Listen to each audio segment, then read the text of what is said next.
최근 개막한 이 베이징 올림픽에 대한 우리나라의 여론이 참 뜨거운 것 같습니다.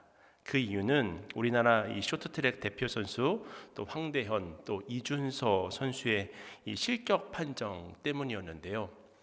그 중에서 이 황대현 선수는 지난 7일 베이징 동계올림픽 이 쇼트트랙 남자 1000m 준결승에서 조 1위를 하고서도 이 석연치 못한 판정으로 인해서 탈락을 해야만 했습니다. 이런 황당한 사건을 겪은 황대현 선수가 어제 자신의 인스타그램을 인용한 것을 보니까 이 농구 황제 마이클 조던의 글을 올려놓았더라고요. 그 글은 다음과 같습니다.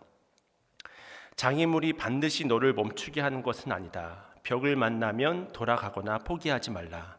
어떻게 그 벽을 오를지 해결책을 찾고 그 벽을 이겨내라. 사실 많은 사람들이 지금 분노하고 있지만 바쁜 일상을 살아가다 보면 언제 그런 일이 있었냐는 듯 우리 모두는 그 모든 일들을 까맣게 잊어버릴지도 모릅니다. 하지만 해당 사건을 당한 선수들은 무려 올림픽을 위해서 이 4년이라는 시간을 준비하잖아요. 어떻게 보면 쇼트트랙을 시작하는 그 순간부터 바로 이 올림픽이라고 하는 이 순간을 위해서 달려왔다고도 볼 수 있습니다. 국가대표가 되기 위해서 또 올림픽에 참가하기 위해서 얼마나 많은 훈련과 노력과 인내가 필요했을까요?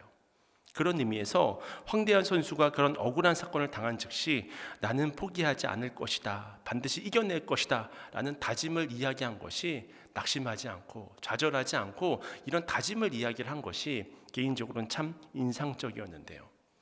사실 우리 또한 이 상황만 다를 뿐이지 누구나 인생을 살아가다 보면 이런 억울한 일들을 만나게 되는 것을 경험하게 됩니다.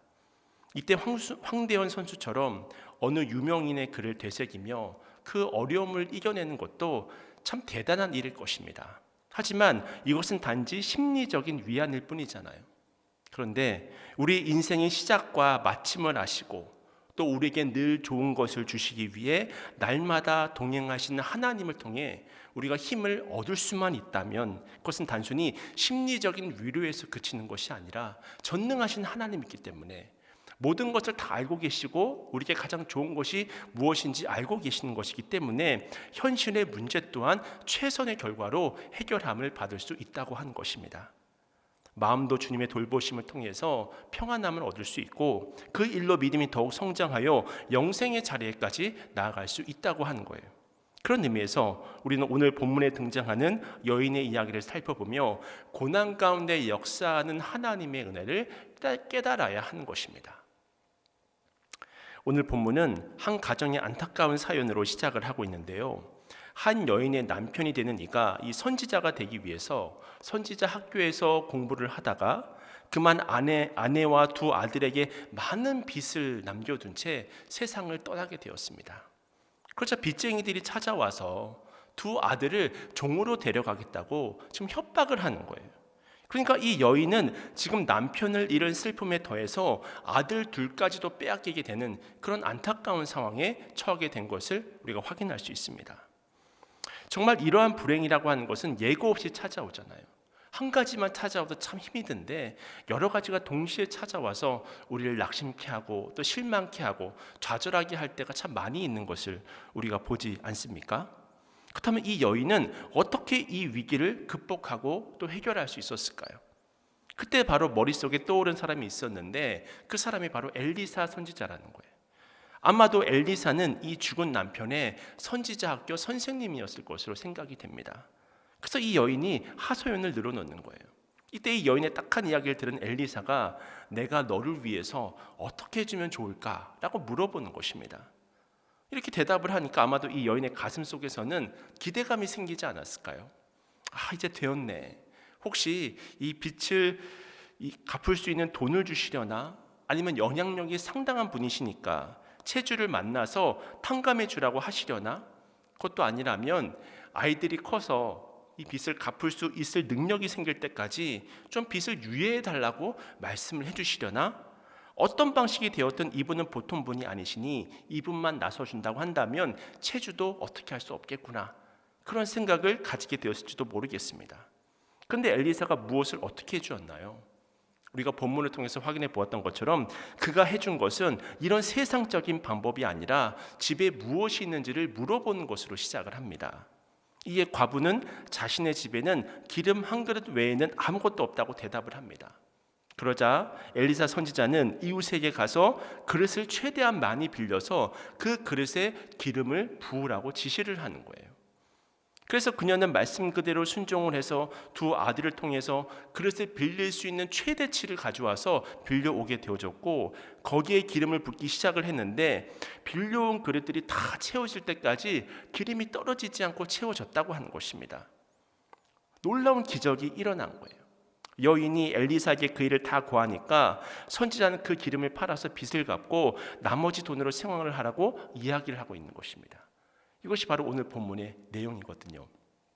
우리는 이 사건을 통해서 우리가 처한 삶과 형편과 필요를 하나님 앞에 나아가서 간절히 부르짖게 될 때 은혜가 풍성한 하나님께서는 우리의 기도를 결코 외면하지 아니하시고 우리가 바라는 것 이상으로 풍성하게 응답해주고 채워주시는 분임을 깨닫게 되는 것입니다.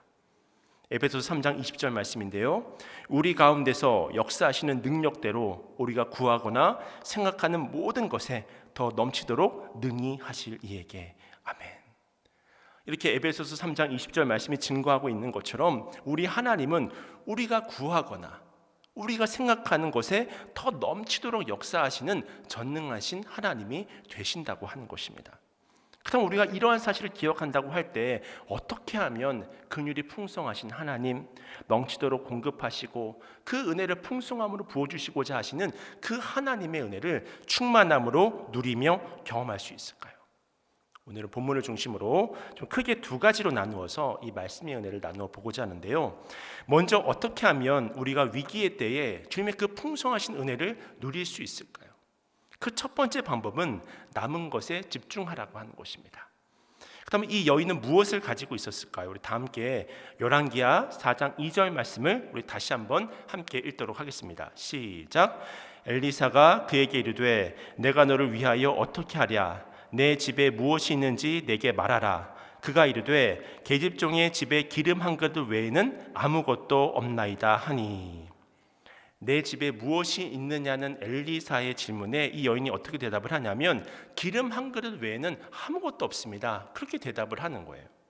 지금 강조점을 보면 엘리사의 강조점과 이 여인의 강조점이 다르다고 하는 사실을 확인할 수 있습니다. 엘리사는 분명 무엇이 있느냐고 물어보았잖아요. 그런데 이 여인은 무엇이라고 대답을 하냐면 아무것도 없다고 하는 것을 강조해서 이야기하고 있습니다. 왜 우리가 흔히 사용하는 표현 중에 물이 반 정도 담겨있는 컵을 보면서 누군가는 그 컵을 바라보며 물이 반밖에 없다라고 이야기를 하기도 하고, 또 누군가는 이 물이 이 반이나 있다고 이야기를 하지 않습니까? 그러니까 똑같은 사물을 바라보면서도 어떻게 바라보느냐에 따라서 그것이 긍정의 의미가 될 수도 있고 부정의 의미도 될 수 있다고 하는 것입니다. 마찬가지 개념에서 이 여인의 기름 한 변밖에 없다는 이 사실은, 언급은 이 여인이 이 부정적인 현실 인식을 하고 있다는 사실을 오늘 본문을 통해서 확인할 수 있다고 하는 것입니다. 근데 가만히 생각해 보면 정말 이 여인은 아무것도 없었습니까? 그렇지 않잖아요. 찾아가서 하소연할 엘리야사가 곁에 있었고, 또 기름 한 그릇이 있었고, 또 그릇을 아무 염려하지 않고 믿고 빌려줄 수 있는 가슴이 따뜻한 이웃이 있었고요. 게다가 아들이 둘이나 있어서 어머니를 도와줄 수도 있었고, 무엇보다 이 모자가 다 건강하잖아요. 여러분, 이처럼 따지고 보면 아무것도 없다는 자신의 굳어진 생각이 문제일 뿐이지 사실은 이 여인에게 이미 많은 것을 가지고 있다고 하는 사실을 확인할 수 있지 않습니까? 그런 의미에서 우리의 불평도 다른 각도에서 바라보면 다 감사의 조건이 되는 것입니다. 우리가 흔히 쓰는 말 중에 바빠서 죽겠다, 너무 바빠서 죽겠다, 이런 말을 쓰지 않습니까? 근데 잘 생각해 보면 바쁘다는 것이 무엇입니까? 아직도 쓸모가 있는 것이고, 날 만나고 싶어하는 사람이 있는 것이고, 할 일이 많은 것이고, 가치가 있는 존재라고 하는 것을 알려주고 있지 않습니까? 그뿐만이 아니라 학업에 스트레스를 받거나 시험 때문에 못 살겠다, 이렇게 이야기를 하는 사람도 있습니다. 근데 그것을 돌려놓고 생각해 보면 아직도 공부하는 젊음이 있는 것이고, 이 시험을 본다고 하는 것이 무언가에 도전을 하는 거잖아요. 기회를 열어가는 것이지 않습니까? 그것이 얼마나 설레는 모험이 되는 것입니까?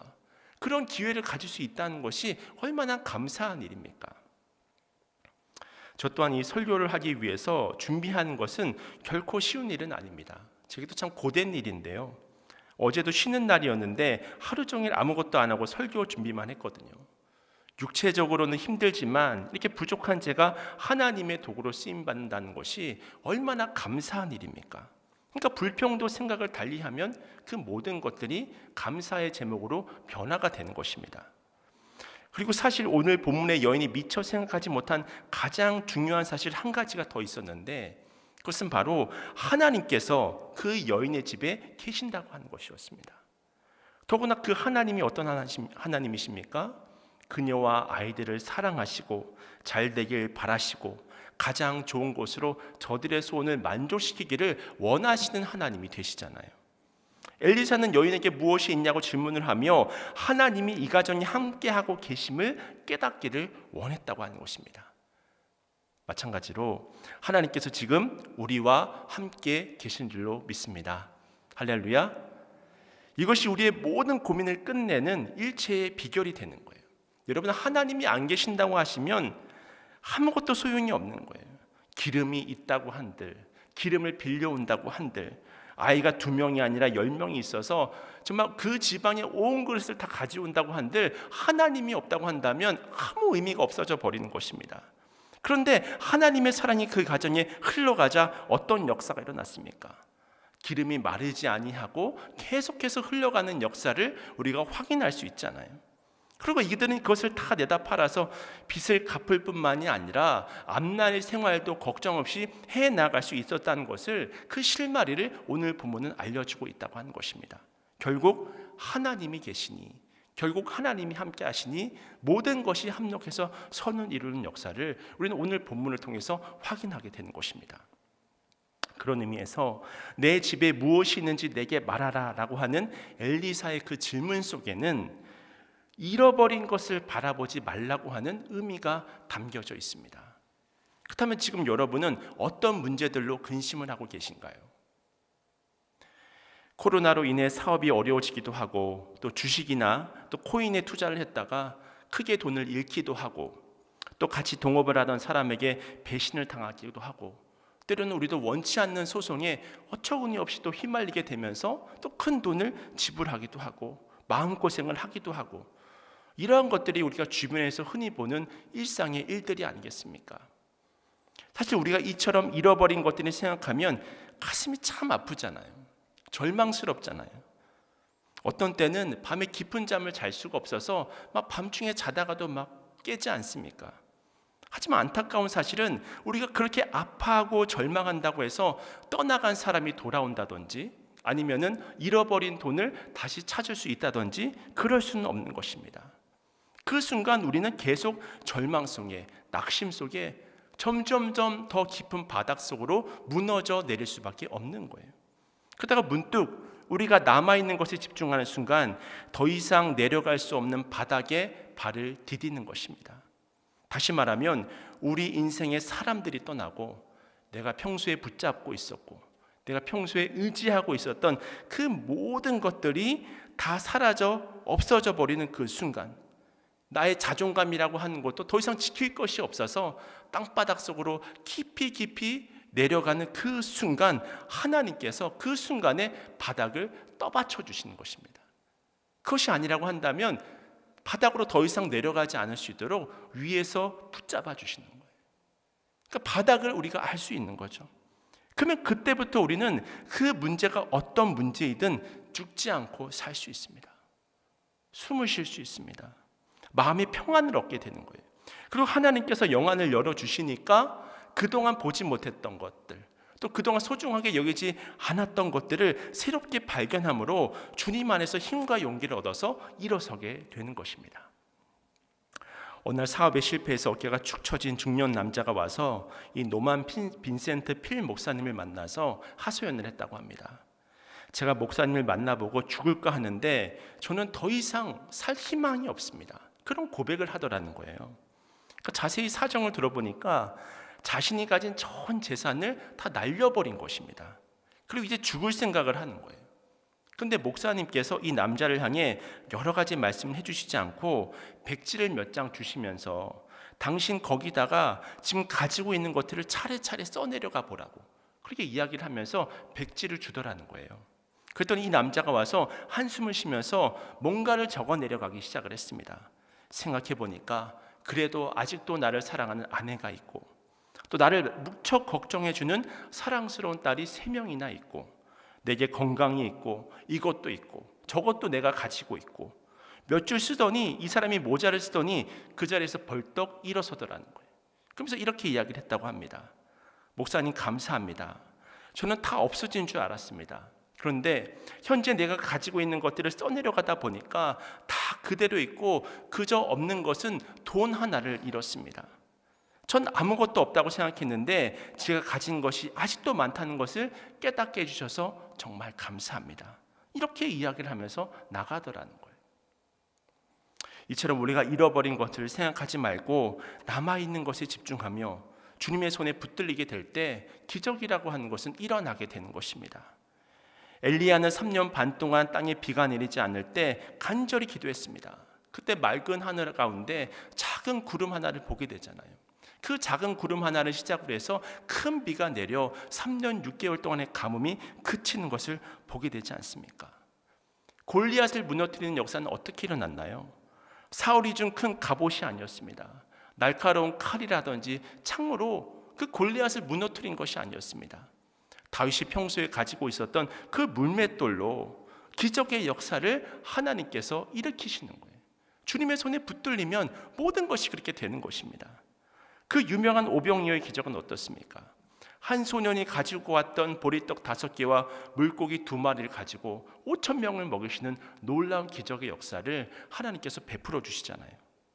마찬가지로 오늘 본문에 등장하는 이 과부는 자신의 집에 있던 기름 한 그릇을 통해서 모든 빚을 갚을 수 있게 되었습니다. 종으로 팔려갈 뻔한 2 아들도 지키게 되었을 뿐만이 아니라 이제는 남은 기름으로 새로운 인생도 시작하게 된 거예요. 마태복음 6장 8절에서 주님은 이렇게 말씀하셨습니다. 구하기 전에 너희에게 있어야 할 것을 하나님 너희 아버지께서 아시느니라. 아멘. 혹시 내 힘으로 감당할 수 없는 문제로 인해서 고통과 탄식 가운데 계시는 분이 계실까요? 사방이 꽉 막혀 있는 것 같아서 너무 답답한 상황 가운데 계시진 않습니까? 더 이상 문제 있는 상황만 바라보지 마시길 바랍니다. 내게 없는 것을 바라보고 시험에 들지 마시고 주님을 바라보셔야 되는 거예요. 그리고 오직 전능하신 하나님만 바라보며 그 앞에 나아가서 어떤 문제라고 할지라도 무릎을 꿇고 간절하게 기도하셔야 합니다. 그렇게 내게 있는 작은 것을 붙들고 믿음으로 나가게 될 때 우리의 삶 속의 기적은 시작이 되는 줄로 믿습니다. 이것이 바로 오늘 본문이 주고 있는 첫 번째 메시지였고요. 그다음 두 번째로 우리가 그 고난 가운데 하나님의 크신 은혜를 경험하기 위해서는 어떻게 해야 될까? 그것은 바로 믿음의 큰 그릇을 준비해야 한다고 하는 것입니다. 우선 본문으로 다시 돌아가서 엘리사는 이 과부에게 무엇을 요청하고 있나요? 다 함께 오늘 본문 3절 말씀 읽도록 하겠습니다. 시작. 이르되 너는 밖에 나가서 모든 이웃에게 그릇을 빌리라. 빈 그릇을 빌리되 조금 빌리지 말고. 무엇을 이야기를 하고 있냐면 그릇을 빌려오라고 이야기를 합니다. 그런데 조금 빌려오지 말고 할 수 있는 한 많이 빌려오라고 한 거예요. 개수를 정해주지 않았습니다. 무엇을 보고자 한 것입니까? 믿음을 보고자 한 거예요. 최대한 많이 빌려오라고 한 거예요. 다시 말하면 우리가 믿음으로 그릇을 준비할 때 준비한 만큼 하나님께서 그 그릇을 채워주실 줄로 믿습니다. 혈류증 걸린 여인은 예수님을 얼마나 크게 믿었냐면 옷자락만 만져도 나을 것을 믿었더니 옷자락을 만졌더니 실제로 나왔습니다. 또 백부장은 예수님께서 가실 필요 없다고, 오실 필요 없다고 말씀만 해달라고 했더니 정말로 그 하인이 병이 나았잖아요. 믿음으로 큰 그릇을 준비하니까 말씀으로 천지를 창조하신 하나님의 능력을 경험하게 되는 것입니다.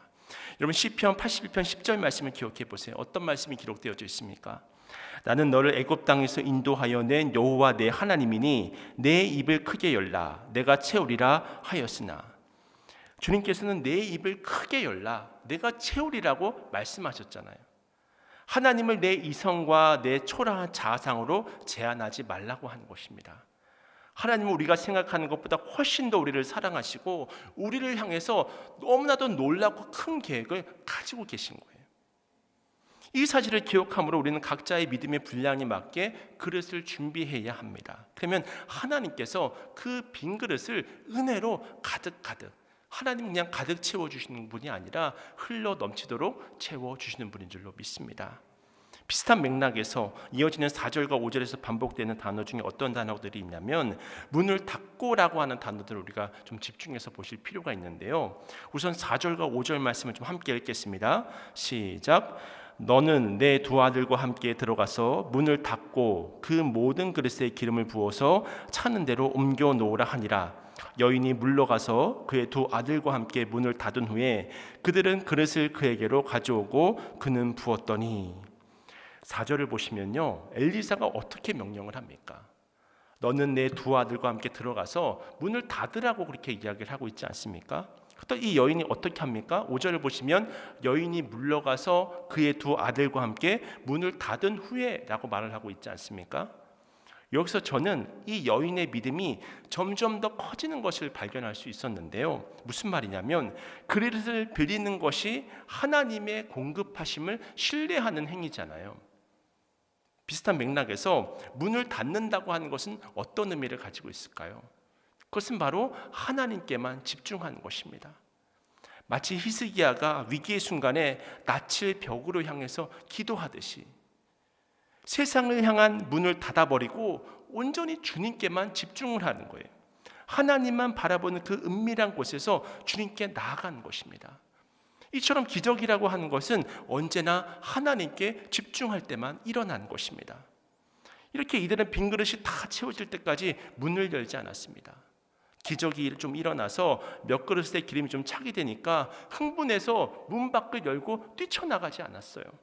이처럼 우리도 성급하게 문을 열지 말고 다 채워질 때까지, 하나님의 때가 완성될 때까지 충분히 주님 앞에 믿음으로 기다려야 하는 것입니다. 조급해하지 말고 간절한 마음을 가지고 주님께만 도움이 온다고 하는 사실을 믿고 주님만 바라보며 나아가셔야 하는 것입니다. 엎드리셔야 하는 것입니다. 그렇게 주님 앞에 단독자로 서게 될 때, 그럴 때 겸손히 주님께 은혜를 구할 때 은혜가 풍성하신 하나님, 긍휼이 풍성하신 하나님께서 우리에게 은혜를 넘치도록 부어주시는 것입니다. 그래서 결국 오늘 보면 5절과 6절의 내용은 어떤 사실을 우리에게 알려주고 있냐면, 오늘 보면 5절과 6절 말씀인데요, 우리 함께 또 읽어보도록 하겠습니다. 시작. 여인이 물러가서 그의 두 아들과 함께 문을 닫은 후에 그들은 그릇을 그에게로 가져오고 그는 부었더니 그릇에 다 찬지라. 여인이 아들에게 이르되 또 그릇을 내게로 가져오라 하니 아들이 이르되 다른 그릇이 없나이다 하니 기름이 곧 그쳤더라. 이 말씀을 보면 그녀와 두 아들이 이웃에게 빌려온 모든 그릇에 이 기름을 채우자 마침내 기름이 멈추게 됐다는 것을 확인할 수 있습니다. 오늘 본문에는 이들이 빌려온 그릇의 숫자가 몇 개였는지는 밝혀주고 있지 않습니다. 하지만 놀라운 사실은 그 숫자가 몇 개였든지 간에 다 하나님께서 채워주셨다고 하는 거예요. 그것도 넘치도록 채워주셨습니다. 그래서 이 여인은 빚만 좀 갚게 해주세요라고 요청했을지 모르지만 빚을 다 갚게 되었을 뿐만이 아니라 앞으로의 생활비까지도 하나님은 다 채워주시는 거예요. 그러니까 우리가 간구하는 것보다 하나님이 더 크게 역사하시는 분인 줄로 믿습니다. 결국 방향성이죠. 무엇을 바라보고 있느냐, 무엇을 기대하고 있느냐. 사실 성경에서의 기름은 하나님의 은혜를 상징하거든요. 근데 이 하나님의 은혜가 우리가 준비한 그 믿음의 분량만큼 채워진다고 하는 사실입니다. 하나님께서 우리에게 아무리 큰 은혜를 부어주시려고 해도 우리가 준비한 믿음의 그릇이 작으면 그 은혜를 다 받아 누릴 수가 없는 거예요. 반대로 우리의 믿음이 크면 클수록 그만큼의 하나님의 은혜를 받게 되어지는 것입니다. 주님이 말씀하셨습니다. 요한복음 10장 10절 말씀인데요, 도둑이 오는 것은 도둑질하고 죽이고 멸망시키려는 것뿐이요 내가 온 것은 양으로 생명을 얻게 하고 더 풍성히 얻게 하려는 것이라. 아멘. 이처럼 하나님은 우리가 믿음의 큰 그릇을 준비할 것을 원하고 계십니다. 분명 하나님께서는 우리들이 구하는 것이나 생각하는 것보다 더 넘치도록 역사하실 분이시잖아요. 그러므로 지금 하나님의 이 풍성하신 은혜를 경험하지 못한 분이 있다라고 한다면 한번 나의 믿음을 돌이켜 보셔야 되는 거예요. 정말 내가 하나님만 붙잡고 있었나? 내가 의지하는 그 다른 것들을 붙잡고 있는 것이 아니라 주님만 바라보고 있었나? 주님의 긍휼만 바라보고 그 은혜만을 바라보고 있었나? 이것을 물어보면서 스스로를 돌아볼 수 있어야 한다고 하는 것입니다. 이제 이야기만 드리고 말씀을 마치고자 하는데요. 어떤 목사님의 다음과 같은 이야기가 있습니다. 언젠가 이 목사님이 이 미국의 작은 호수에서 송어 낚시를 할 때였습니다. 이 몇 시간 동안 집중해서 안간힘을 썼지만 이 결과는 참혹했는데요. 겨우 이 손바닥만한 새끼 2마리밖에는 잡지를 못한 거예요. 목사님은 아마도 나의 위치가 나빠서 그런가 보다 생각하면서 옆에서 낚시하는 이웃의 그물망을 보았는데, 그런데 그의 그물망에는 이 팔뚝만한 송어가 가득 담겨져 있는 거예요. 게다가 낚시를 호수에 던질 때마다 마치 송어들이 기다렸다는 듯이 그 미끼들을 무는 것입니다. 신기하기도 하고 한편으로는 배도 아파서 목사님은 그 사람을 유심히 관찰했다고 합니다. 근데 한 가지 이상한 것을 보게 되었는데, 그것은 바로 그 사람이 송어를 낚을 때마다 이 12인치 자를 가지고는 이 고기의 길이를 재더라는 거예요. 그 많은 송어들을 잡은 그 상황에서. 그리고 더 놀라운 사실은 무엇이냐면 12인치 자보다 큰 물고기는 다시 호수에 놓아주고 그보다 작은 송어를 그물망에 집어넣는 것입니다. 그래서 목사님이 아니 내가 잘못 본 것은 아닌가 생각해서 다시 뚫어져라 살펴보았다고 합니다. 근데 착각이 아니었어요. 너무 이상하잖아요. 그래서 그에게 다가가서 아니 왜 큰 물고기는 놓아주고 이 작은 것만 잡으십니까? 이렇게 물어보았다고 합니다. 그때 그 낚시꾼이 대수롭지 않다는 듯 웃으면서 이렇게 대답했다는 거예요. 아 그거요? 우리 집에는 이 12인치보다 큰 후라이팬이 없습니다. 큰 물고기는 가져가도 소용이 없습니다. 그렇게 이야기를 했다는 거예요. 목사님이 그 대답을 통해서 진리를 깨달았다고 합니다. 그것은 하나님께서 우리에게 큰 은혜를 주시고자 해도 우리가 제대로 누리지 못하는 이유가 무엇인지를 깨달았다고 하는 것입니다. 우리가 하나님의 그 측량할 수 없는 은혜를 담을 만한 이 믿음의 그릇을 준비하지 않는다고 한다면 우리는 하나님의 은혜를 받을 수도 없고 누릴 수도 없다는 사실입니다. 그래서 그 목사님이 그 글의 마지막에 이렇게 고백을 했는데요. 왜 스스로 작은 그릇이 되려고 하는가? 그것은 하나님의 은혜를 값싸게 여기는 불신앙 때문이다. 우리가 진실로 하나님의 큰 일을 믿는다면 큰 믿음과 큰 기대감을 갖고 은혜를 사모해야 한다. 은혜를 주시는 분은 하나님이시다. 우리는 단지 그 은혜를 담을 그릇만 준비하면 된다. 그렇습니다. 여러분 하나님의 은혜를 사모하십니까? 할렐루야. 그렇다면 우리는 하나님의 은혜를 받을 수 있는 믿음의 용량을 넓히셔야 되는 거예요. 만약에 우리의 그릇이 이 믿음으로 준비될 수 있다면 이제 하나님께서는 우리에게 말씀하시는 거예요. 아들아, 너의 믿음대로 될지어다. 딸아, 너의 소원대로 너의 믿음이 너를 구원하였다. 너의 믿음대로 될지어다. 할렐루야. 하나님께서는 우리가 구한 것 이상으로 흘러 넘치도록 부어주시는 분이십니다. 여전히 우리에게 그렇게 말씀하고 계신 것입니다.